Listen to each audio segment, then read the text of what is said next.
Hello everyone, मैं आशा करती हूँ आप सभी ठीक होंगे। मैं काजल धामी आप सभी का स्वागत करती हूँ आपके अपने चैनल प्यूपिल टीचर में। एनवीएस 2022 के जो एडवर्टीजमेंट है ये हमारे सामने आउट हो गए हैं, जिसके जो फॉर्म फिलअप है ये 2 जुलाई से यहाँ पे शुरू हो जाएंगे। आज की इस वीडियो में मैं आप लोगों के साथ डिटेल में एनवीएस 2022 में जो हमें टीजीटी की और जो हमें पीजीटी का एग्जाम पैटर्न हमें दिया गया है और साथ ही साथ आपकी क्या योग्यता, आपकी क्या एलिजिबिलिटी होनी चाहिए इस पेपर को लेके, ये मैं डिटेल में इस वीडियो के अंदर डिस्कस करने वाली हूँ। तो चलिए वीडियो शुरू करते हैं। सबसे पहले अगर हम एनवीएस परीक्षा की बात करें तो देखिए एनवीएस एक ऐसी संस्था है जो कि सेंट्रल बॉडी के अंदर आती है।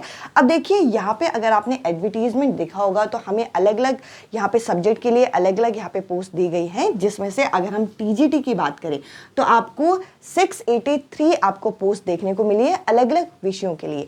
इसके अलावा अगर हम पीजीटी की बात करें तो 397 और साथ ही साथ यहाँ पे टीजीटी की कुछ मिसलेनियस पोस्ट भी आई हैं जो 181 समथिंग है। इसके अलावा अगर हम फॉर्म फिलअप की बात करेंगे जो टीजीटी और पीजीटी परीक्षा के लिए आई है तो देखिए यहाँ पे आप 2 जुलाई से यहाँ पे आप आवेदन कर सकते हैं और साथ ही साथ 22 जुलाई 2022 तक यहाँ पे फॉर्म फिलअप की लास्ट डेट यहाँ पे बताई गई है। इसके अलावा जो डिटेल एडवर्टीजमेंट आया है ये मैं आप लोगों के साथ टेलीग्राम ग्रुप पे शेयर कर दूंगी, आप मेरे साथ वहाँ पे जुड़ सकते हैं। अब देखिए जैसे कि मैंने कहा आज की इस वीडियो में हम एग्जाम पैटर्न डिटेल में देखने वाले हैं कि एनवीएस का एग्जाम पैटर्न क्या होता है हमारे टीजीटी या फिर मिसलेनियस टीचर के लिए या फिर पीजीटी परीक्षा के लिए। तो देखिए यहाँ पे हमारा जो पेपर होता है 2 अलग अलग पार्ट्स में डिवाइड होता है। देखिए एक पार्ट तो ये है जिसके अंदर ये 5 अलग अलग विषय आते हैं जो कि आपका टीजीटी और पीजीटी में यहाँ पे कॉमन होता है, बस यहाँ पे मार्क्स का फर्क होता है। ये जो आखिरी पार्ट है इस पार्ट को आपको समझना बहुत ज़्यादा जरूरी है और यहीं से मैं आपका स्टार्ट करती हूँ क्योंकि ये एक क्वालिफाइंग पार्ट होता है दोनों में ही, टीजीटी में भी पीजीटी में भी। अगर आप ये जो पार्ट 6 मैंने यहाँ पे लिखा हुआ है, अगर आप ये पार्ट क्वालिफाई नहीं करते तो आपका ये वाला पार्ट जो ऊपर वाला पार्ट है इसे इवैल्यूएट ही नहीं किया जाएगा, यानी कि इसको चेक ही नहीं किया जाएगा। आपको क्या करना है, ये जो पार्ट 6 है इसमें अगर हम टीजीटी की बात करें, टीजीटी में आपको जनरल हिंदी पूछी जाएगी 10 अंकों की, जनरल इंग्लिश पूछी जाएगी 10 अंकों की और रीजनल लैंग्वेज यहाँ पे 19 अलग अलग रीजनल लैंग्वेज यहाँ पे दी गई है, जिसमें से आप कोई एक विषय यहाँ पे चयन कर सकते हैं फॉर्म फिलअप के समय। तो इसके भी आपको 10 प्रश्न यहाँ पे पूछे जाएंगे टीजीटी परीक्षा में और कुल अंक यहाँ पे हो गए आपके 30 अंक के, पर हम यहाँ पे 10-10-10 मान के चलेंगे क्योंकि यहाँ पे हम लोगों को डार्क हेडलाइटेड वर्ड में लिखा गया है कि हमें हर यहाँ पे लैंग्वेज में, चाहे जनरल इंग्लिश हो गया, चाहे जनरल हिंदी हो गया, चाहे रीजनल लैंग्वेज हो गया, यहाँ पे हमें 10-10 में से कम 4-4 मार्क्स यानी कि 40% मिनिमम हमें हर पार्ट में स्कोर करना है। ऐसा नहीं कि अगर मेरी इंग्लिश अच्छी है तो इंग्लिश में मैं 10 में से 9 स्कोर कर लूँ और हिंदी में मेरे 1 या 2 मार्क्स आ गए तो मैं यहाँ पे क्वालिफाई होंगी, ऐसा नहीं है। आपको इन तीनों भाषाओं में आपको मिनिमम 40% यहाँ पे स्कोर करना है, ये हमें एडवर्टीजमेंट में दिया गया है। अगर आप यहाँ पे क्वालिफाई हो जाते हैं, ये कैसा है, ये क्वालिफाइंग नेचर का है। अगर आप इस पार्ट में क्वालिफाई हो जाते हो तब जाके आपका ये ऊपर वाला पार्ट इवैल्यूएट किया जाएगा, जिसके अंदर हमारे अगेन ये 5 पार्ट के। अब देखिए यहाँ पे पार्ट 1 जो है आपका जनरल अवेयरनेस का पूछा जाएगा जो कि 10 अंकों का है। इसके अलावा पार्ट बी जो है इसके रीजनिंग के क्वेश्चन पूछे जाएंगे। अगर आप DSSS या फिर KVS की तैयारी कर रहे हैं तो साथ में ये पेपर भी आपके तैयार हो जाएगा। इसके अलावा ICT का नॉलेज आप लोगों को है या नहीं है, इससे संबंधित आपके 10 क्वेश्चन यहाँ पे पूछे जाएंगे। टीचिंग एप्टीट्यूड यहाँ पे टीजीटी की परीक्षा में 10 अंकों का और सब्जेक्ट जो है, सब्जेक्ट में देखिए यहाँ पे सब्जेक्ट में और भी कुछ चीज़ें एंटर की गई हैं, जैसे कि यहाँ पे जो NEP 2020 है इसको भी यहाँ पे इंक्लूड किया गया है और साथ ही साथ यहाँ पे बताया गया है जो डिफ़िकल्टी लेवल होगा वो आपका ग्रेजुएशन लेवल तक जा सकता है। तो देखिए आपका ये जो पार्ट है पूरा का पूरा ये 120 अंकों का है। परीक्षा तो ये 120 अंकों की है, इस पार्ट को यहाँ पे क्वालिफाइंग पार्ट माना जाएगा, ये जो पार्ट 6 है। अब देखिए इस परीक्षा में यहाँ पे नेगेटिव मार्किंग भी है 1/4 मार्क्स की, यानी कि अगर आपका कोई क्वेश्चन गलत होता है तो यहाँ पे 1/4 मार्क्स यहाँ पे काट ले जाएंगे। इस परीक्षा का अगर हम टाइम ड्यूरेशन की बात करें तो 3 घंटे की ये परीक्षा है, 3 घंटे का समय मिलेगा और सारे क्वेश्चन आपको ऑब्जेक्टिव बेस मिलेंगे।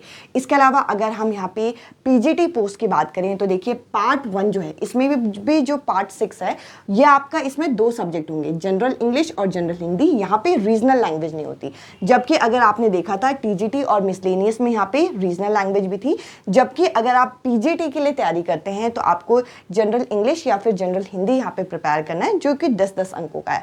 और यहाँ पे भी ये एक क्वालिफाइंग नेचर का होता है, और क्वालिफाइंग नेचर अगर आप ये क्वालिफाई नहीं करते तो ऊपर का पार्ट आपका इवैल्यूएट ही नहीं किया जाएगा। और ये जो आपका पार्ट 6 है इसमें आपको मिनिमम दोनों पार्ट्स में 40% यहाँ पे स्कोर करना है।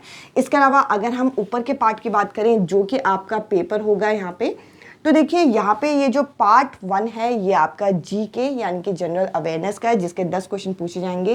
रीजनिंग के यहाँ पे 20 क्वेश्चन पूछे जाते हैं। नॉलेज ऑफ आईसीटी का हमें 10 क्वेश्चन यहाँ पे बता रखा है। टीचिंग एप्टीट्यूड जो पूछा जाएगा वो 10 अंकों का होगा, और सब्जेक्ट यहाँ पे जो होगा वो आपका 80 मार्क्स का होगा। इस तरीके से जो पीजीटी की परीक्षा होती है वो 130 अंकों की है। यहाँ पे सिलेक्शन का जो आपका प्रोसेस है इसमें आपका पहले रिटन एग्जाम लिया जाएगा, फिर कंप्यूटर, फिर आपका इंटरव्यू यहाँ पे लिया जाएगा। और ये जो परीक्षा है ये सीबीटी परीक्षा है यानी कि कंप्यूटर बेस्ड परीक्षा है।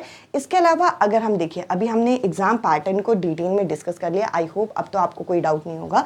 इसके अलावा अगर हम एलिजिबिलिटी की बात करें तो देखिए एलिजिबिलिटी जो है यहाँ पे जो केवीएस की एलिजिबिलिटी है उससे काफ़ी ज़्यादा मैच करती है।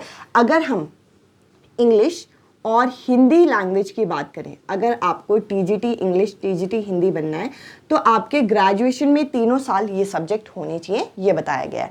अगर आपको मैथ्स के लिए यहाँ पे टीचर बनना है तो देखिए मैथ्स के लिए यहाँ पे बताया गया है कि ग्रेजुएशन में जो मेन सब्जेक्ट है आपका मैथ्स होना चाहिए। मैथ्स के साथ यहाँ पे फिजिक्स को भी इंक्लूड किया गया है। ये बोला गया है कि आपको टीजीटी अगर मैथ्स बनना है तो आपका क्या होना चाहिए, मैथ्स के साथ ग्रेजुएशन विथ फिजिक्स, और साथ ही साथ एक सब्जेक्ट या तो केमिस्ट्री या तो इलेक्ट्रॉनिक या फिर आपका कंप्यूटर साइंस या स्टैटिस्टिक्स। मैंने कौन कौन से सब्जेक्ट का नाम लिए, केमिस्ट्री, यहाँ पे आपका इलेक्ट्रॉनिक्स, कंप्यूटर साइंस या फिर स्टैटिस्टिक्स में से एक सब्जेक्ट आपका होना चाहिए ग्रेजुएशन में।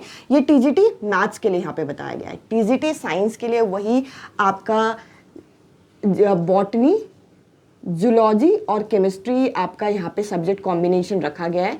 ये सब्जेक्ट कॉम्बिनेशन आपका 3 ईयर होना चाहिए ग्रेजुएशन में, ये चीज़ बोला गया है। अगर हम यहाँ पे सोशल साइंस की बात करें तो सोशल साइंस में यहाँ पे 2 सब्जेक्ट यहाँ पे एटलीस्ट बोला गया है, जैसे कि हिस्ट्री के साथ आपका ज्योग्राफी पॉलिटी, या फिर अगर आपका ज्योग्राफी मेन है तो ज्योग्राफी के साथ हिस्ट्री पॉलिटी, इस तरीके के सब्जेक्ट कॉम्बिनेशन यहाँ पे बनाया गया है। अगर मैं यहाँ पे आप लोगों के लिए पीजीटी परीक्षा की बात करूँ तो देखिए पीजीटी परीक्षा जो होती है वो आपका सब्जेक्ट स्पेसिफिक होती है। अगर आपको जैसे पीजीटी अगर आप केमिस्ट्री में हैं तो आपका पीजी जो होना चाहिए वो केमिस्ट्री में या फिर आपका बायोकेमिस्ट्री में होना चाहिए।